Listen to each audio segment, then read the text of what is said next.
So just as a kind of nod to the guy who inspired this, Survivor Metal Man, you should check his channel out. You know, he's kind of the property patrol guy on YouTube. He does more of them than anybody I know of, and he's definitely the inspiration for me trying to get out and start doing it and seeing what works and stuff like that. So I didn't want to put this up without giving him a mention that, you know, he's definitely the genesis and the inspiration for doing it, and I wanted to give him credit for what he's done, and that what he does matters because it grows the community, it gets people's minds thinking, and then they start doing the right things because he's teaching them in the sense of, yeah, you should get out and use your gear. And that's one of the reasons why I'm out here is because of him. So wanted to put that up there at the outset of this video.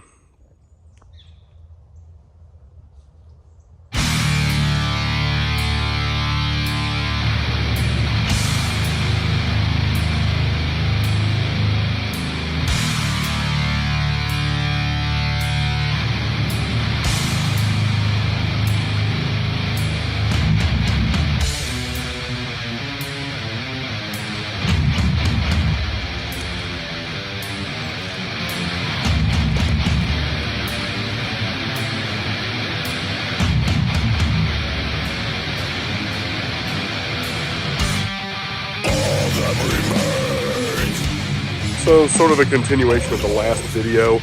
Again, a lot of this ruck that I was kind of going on, ruck patrol, whatever you want to call it, is just to see how things are fitting together, making it work together. Like, I kind of think I like the thinner straps on the chest rig and the pack. If I had to have one for sure that would be for the thinner straps, I would want them on the chest rig, I think.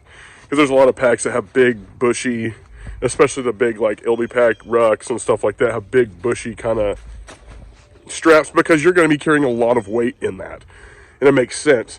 So I'm thinking, as far as a chest rig or some kind of rig to fight with, you know, and one of those LBVs or a freaking regular chest rig, because you're not going to want to run around in a full plate carrier. You're just not going to make distance with that. But I'm thinking the thinner straps work a lot better. These aren't for anything tactically other than hanging it on my hanger at home, but I might need them in the field at some point. Do a full loadout, you know, get your medical on there. I put water on this one. I'm thinking that I like water on the chest rig as just something to be right there, easy to get to, because I've had them in my pack, and then you got to pull your pack off to even get a drink of water, and, you know, which means you're stopping when, you know, you could possibly just use this to get further distance when you're in a group or something. You can all stop, and you can maybe refill out of your pack. So that's kind of what I'm thinking. And as far as, you know, you want to not over insulate even in the cold because you're going to be moving with gear on. I'm on the verge of sweating here, and I think maybe some of it is the, I guess the rain parka, but maybe I'm just, dude, I sweat like a hog, so it is what it is.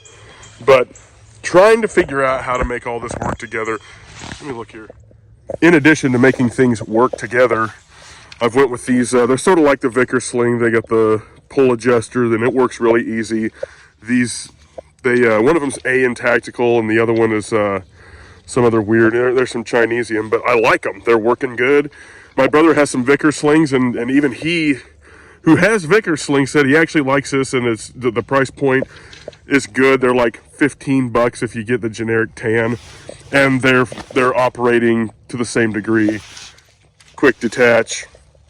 And I've been sticking these on my rifles, but they're, again, thin enough that they're not building up, you know, a lot of mass on your upper body, and it's just easier to maneuver and stuff like that.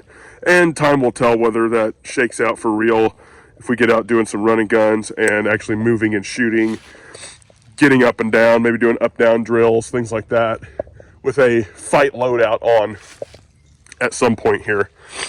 But just got the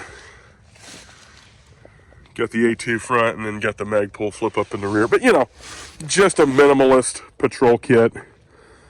And, you know, the only way you can figure out what you want and what you like and what works best for you is to get out and do it in the woods, not on, and most of my rucks are on flat, plain areas.